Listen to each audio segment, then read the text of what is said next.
hands frequently with soap and water or use an alcohol-based hand sanitizer.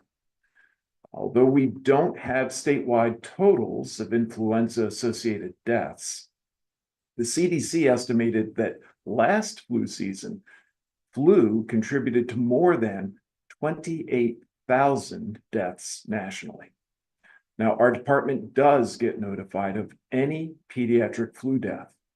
In recent flu seasons, sadly, we have seen between 1 and 6 pediatric deaths each flu season.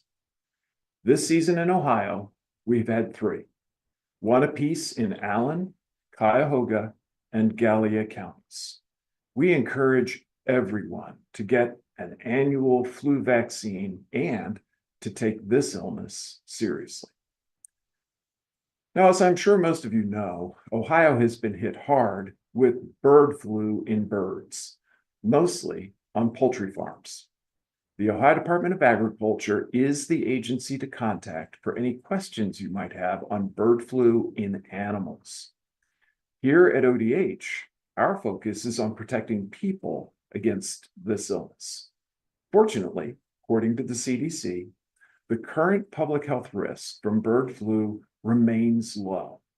There have been relatively few human cases nationally, 70 in all, since the beginning of 2024, occurring in 13 different states.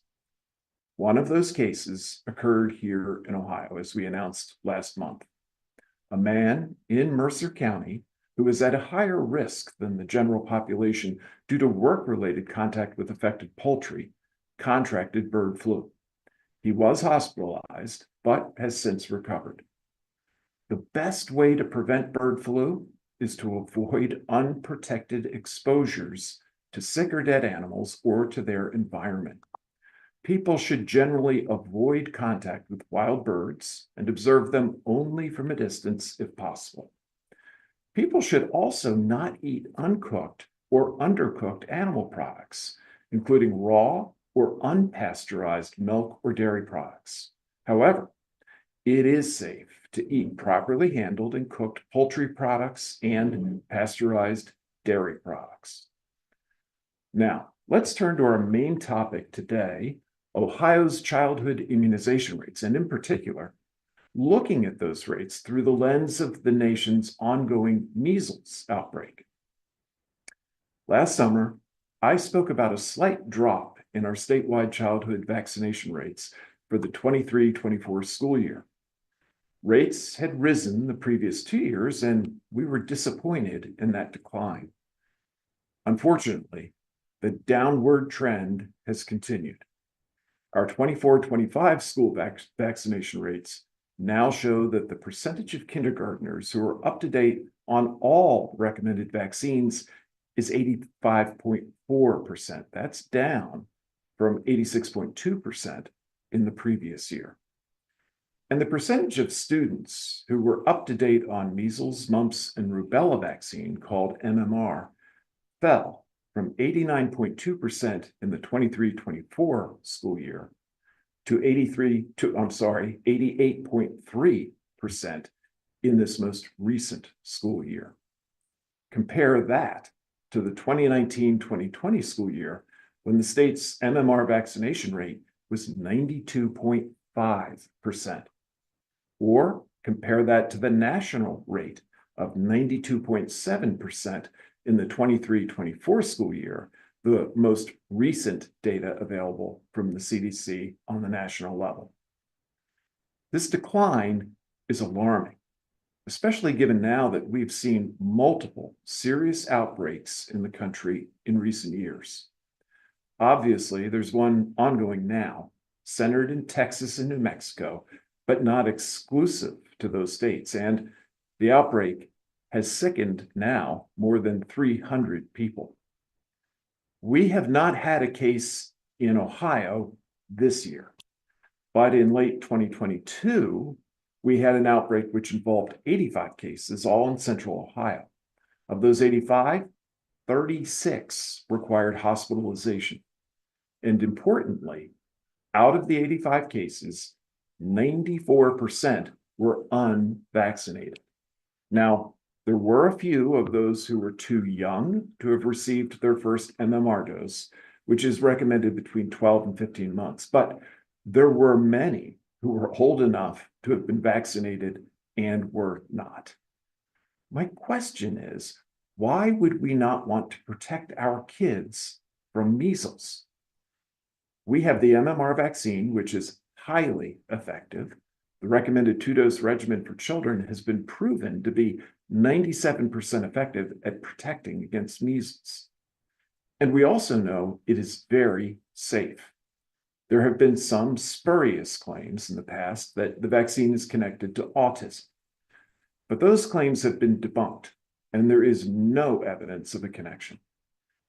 One of the particular dangers of measles as an illness is that it is so highly contagious. You can get measles literally by just being in a room where a person with measles has been recently. This can happen even up to 2 hours after the person has left. I want to emphasize that measles is not only highly contagious, it can also be very serious. Symptoms of measles include high fever, it can spike to more than 104 degrees Fahrenheit, cough, runny nose, red watery eyes, rash, and measles can then progress to cause serious health complications, especially in children younger than 5 years of age. Common complications are ear infections and diarrhea, but more serious complications include pneumonia and encephalitis, which is inflammation of the brain. And measles can be fatal. There has been a confirmed measles death in the country this year in the current outbreak, and the nation's first measles death since 2015. Another death is currently under investigation. The recommended vaccination schedule is for 2 doses for children. As I mentioned, the first dose between 12 and 15 months, and then the second between ages 4 and 6. Older children, adolescents, and adults born after 1957 also generally need to complete 2 doses of the MMR vaccine sometime during life. If you're in doubt, check with your provider who can test for immunity if needed. Also, anyone traveling internationally should check to be sure they are fully vaccinated before they travel. Every year, measles is brought back into the United States by unvaccinated travelers who get measles in other countries.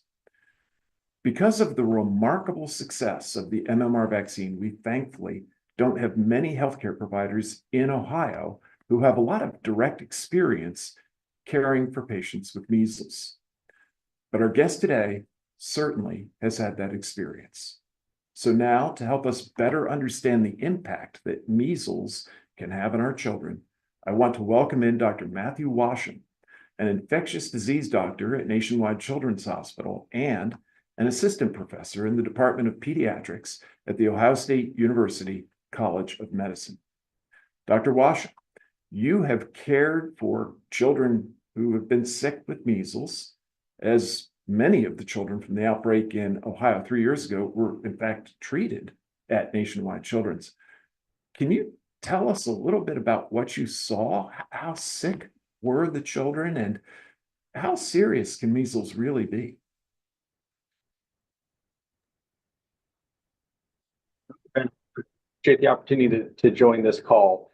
I want to echo your statements of just how severe measles virus can be, especially in young children, younger than 5 years of age. Measles is generally thought and can be thought of it's just a fever and a rash. It's similar to other respiratory viruses. Why is measles virus so severe? Why do we need to get vaccinated against measles virus? Why is it a big deal?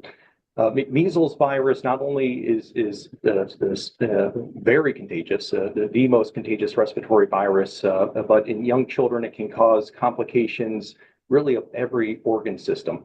As mentioned, back in the 2022 outbreak here in Central Ohio, I saw children hospitalized due to measles virus. with severe pneumonia, with severe complications requiring hospitalization for IV fluids due to diarrhea as a direct involvement of infection of the GI tract. It is one that it causes a very high rate of complications, a croup-like illness that can cause severe respiratory distress and require steroids and supportive care, ear infections that can go on to develop long-term complications, including hearing loss. It is one that's a very severe virus and can cause very severe complications. We've seen it. Thank you. One of the further questions I'd have, Dr. Washam, about that is, for many parents who have no experience encountering measles, they might think, well, wasn't measles something that kids all across America used to get routinely and just sort of get over? This is a disease that was feared. This is a disease that really did cause a lot of problems. And as I mentioned, we of course nationally have seen a death and maybe 2 deaths just in this current outbreak. That's just out of 300 people, which is pretty alarming. When you're talking about these children in our hospitals, can you give the audience just a little bit of a sense of just how sick that those kids are? Parents are familiar with kids developing bronchitis and bronchiolitis, but these kids needed intense medical support. Is that not true? It is true. So measles is associated with a very high fevers, can be 103, 104, 105. Preceding the characteristic rash, it's not uncommon for families to seek medical attention multiple times because of respiratory distress, because of dehydration, because of concerns of the high fevers. And it's not until that characteristic rash develops, absent a known exposure, that measles virus becomes suspected as a cause of the recurrence of seeking medical care. It's around that time with the rash onset, with the high spiking fevers, that several days of not eating and drinking well, progressive respiratory symptoms, increasing GI losses, particularly due to diarrhea, can all compound upon one another and require care in the hospital, sometimes even in the ICU, requiring advanced supportive care. Thank you so much, Dr. Washam. And it is consoling to know that our experts at our children's hospitals know what to do and have had experience with this illness. As I wrap up today, I want to express our appreciation here at ODH for Governor DeWine's continued commitment to improving the health and well-being of all Ohioans. In his State of the State address last week, the governor outlined 3 important health-related programs that he's included in his budget request. One of those is the brand new Ohio C program. Last year, Governor DeWine announced the Children's Vision Strike Force to study ways in which we could ensure that all children in kindergarten through 3rd grade who needed glasses would go on to get them. ODH chaired that task force, and out of the recommendations of that group, we are creating Ohio C.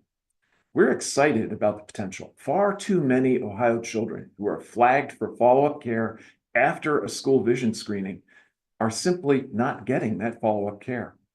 This program will change that, and it will change lives. Also, the governor announced a request to fund a children's dental services pilot program.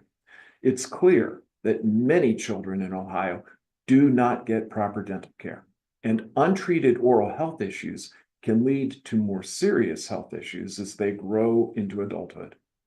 This program would establish partnerships to serve kids in 9 of our state's most underserved counties.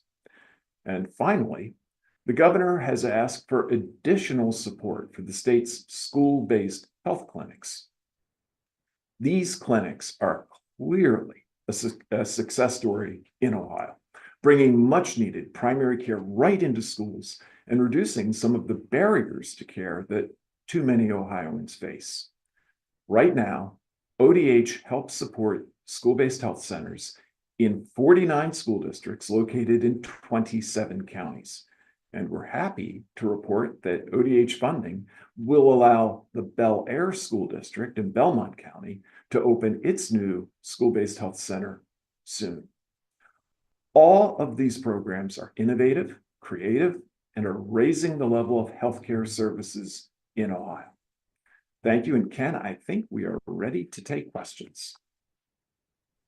Okay, our first question today comes from Sarah Donaldson, Ohio Public Radio and TV. Hey there, Dr. Vanderhoff. Thanks so much for having this.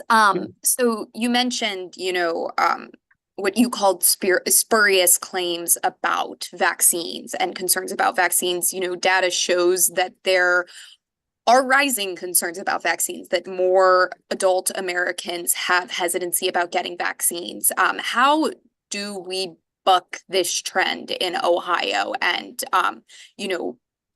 how does the state convince folks that it's safe to vaccinate their kids when more and more folks are concerned about it?